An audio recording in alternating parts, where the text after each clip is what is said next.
Welcome to Okoboji Broadcast, everybody. What a beautiful day here in the Iowa Great Lakes. A lot of sunshine, blue waters out there on West Lake Okoboji.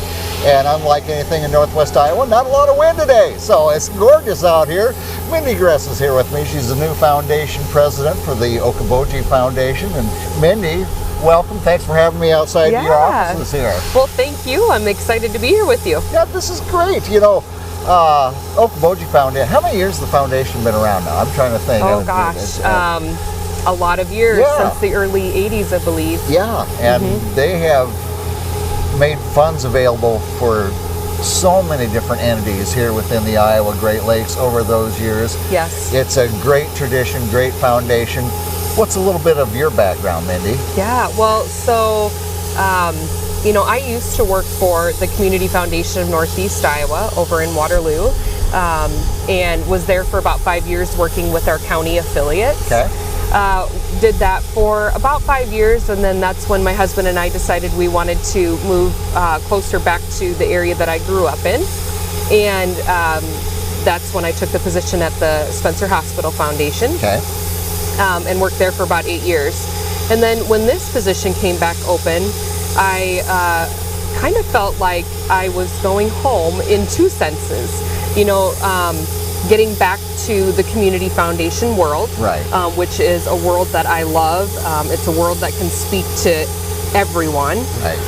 And also just being back home in terms of, this is the area that I came as a kid to vacation, and you know, just enjoyed it so much. So to be able to bring both of those together really was you know, really neat. It's the best of all worlds. It is. For you. It is. For you and for the Okoboji area and for the foundation. And like I say, you know, what the foundation has done for the Iowa Great Lakes over the years is phenomenal. It's got to give you a lot of satisfaction knowing that, like last week, for instance, to the Arnold's Park, historic Arnold's Park park here. Yeah. Right. For their midway refresh. You know, again, I think it's so interesting, you know, with the Okoboji Foundation, when people give, they're not really giving to us. Right. They're giving through us. You know, we're here to help all of the organizations, all of the projects in the area that make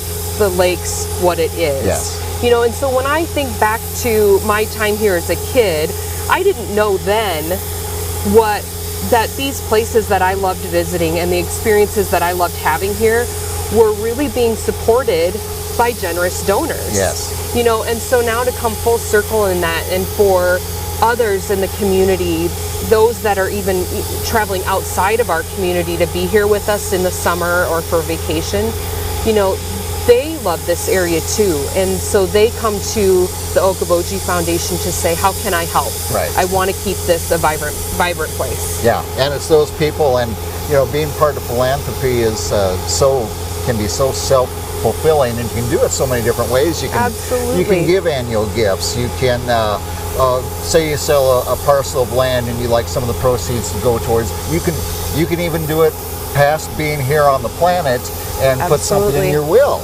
Right, right. We would love for people to be part of the Legacy Society. And I know that's not always a fun conversation to have. And yet, just like, you know, we all plan for our families and know that we need to, you know, that's the right thing to do, even though we don't want to think about that. But, you know, a lot of the organizations in the area depend on donations. Right. And so once you're gone, if you can continue to provide that, you know, charitable support, it's really an amazing gift. It's just enables you to continue to be part of something that was important to you past the point you're here. So yeah, it's wonderful. And you know, one of the great programs you've got going on right now, Mindy, is and we're right in the middle of it with the Disaster Recovery Fund. Yes.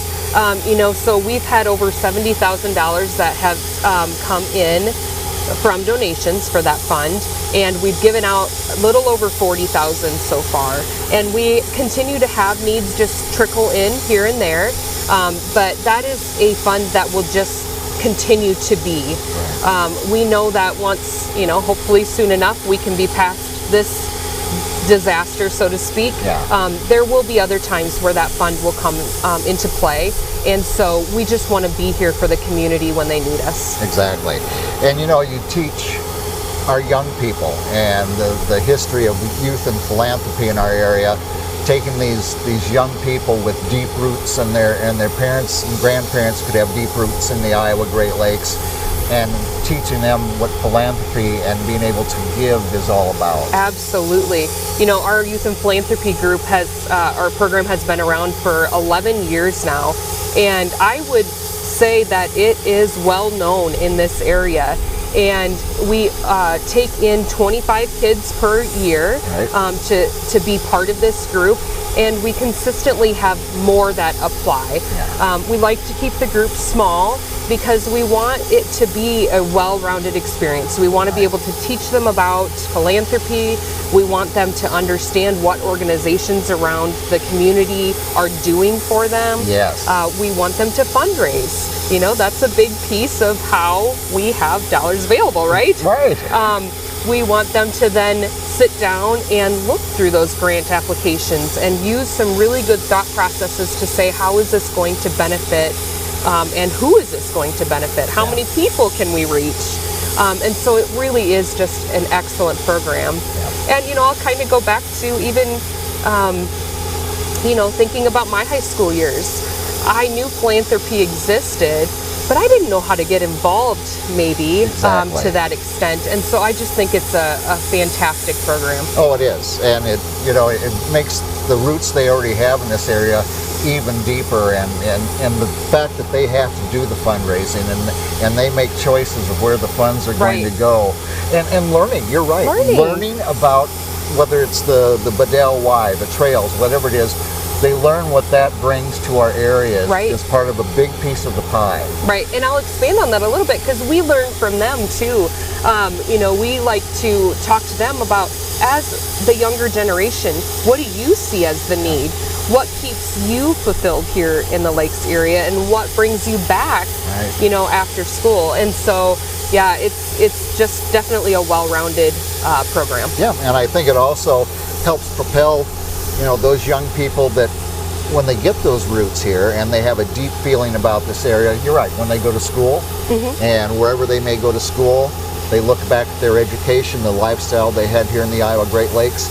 Sometimes it keeps or brings back those young people, which we need them and their families in our schools coming back to the Iowa Great Lakes. That's right, and I think, you know, the other important aspect of it is sometimes I think people look at charitable giving as you have to have a lot of money to make a difference. And while we certainly have donors who give, you know, a very nice sums of money to make a big difference, the Community Foundation is all about pooling those resources together to make the biggest difference. You know, so whether that's $100 coming from one of our Youth and Philanthropy alumni, because that's what they can afford to do right now.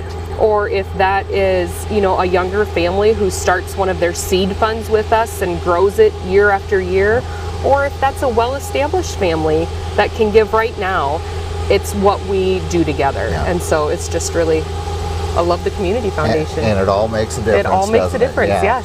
So if people have questions, maybe they're looking at, well, how for my foundation, for my nonprofit, how do I apply for a grant? How can I be part of philanthropy? I'd like my son and daughter to look at Youth and Philanthropy. What's the best way to find out more information? Yeah, Mindy? they should definitely just call our office, and that's 712-332-7177. You're doing good for not being here that long. You got the phone number. You know, I look at it often just to make sure when people ask me that I know. So hopefully I recited it correctly. Yeah, nailed it on the first try, Mindy. Well, thank you for not only taking time with me, but for your dedication, the dedication of your board, Allie Schmitz, you know, everybody here at the Okoboji Foundation, for bringing things back, keeping things flowing here in the Iowa Great Lakes. It's certainly much appreciated. Yeah, well, you know, we couldn't do it without our donors. So, and I do give a shout out to our board, because they are all in and come with ideas and ready to work and make things happen. So that's really fun. So important indeed. All right, my friend. Well, thank you again for taking time with us, and enjoy this beautiful weather while we can. Absolutely. Well, thank you. Maybe the foundation can get a grant going for keeping warm weather going through. Man, if we could figure that out. You'd have a lot of interest, that's for Right, sure. right. All right, our guest has been Mindy Gress here, who again is the new foundation president for the Okoboji Foundation. We thank her for taking time with us. We thank you as always for watching us right here on Okoboji Broadcast. Okoboji Broadcast with Jeff Thee is brought to you in part by Pure Fishing in Spirit Lake, the Scott Troutman State Farm Agency in Spirit Lake, Last Touch Painting and Cleaning, providing interior, exterior, and house painting and professional cleaning services in Spirit Lake, Okoboji Mattress Company, 1 mile west of the junction of Highway 9 and 71 in Spirit Lake, Bank Midwest, dream big, plan wisely, live well, and Ducky's Marine and Motorsports Repair in Spirit Lake, Lakes Regional Healthcare and Avera Partner, Brand's Law Office in Spirit Lake, Ruthven Locker, where carnivores are welcome on Hill Avenue in Spirit Lake, Beck Engineering in Spirit Lake, B Radiant Laser Skin Studio, newly located in the Okoboji Plaza in Okoboji, and by Quest Wealth Management, a financial advisory practice of Ameriprise Financial Services, advisors Jan Spielman, AJ Spielman, and Erica Wachholz.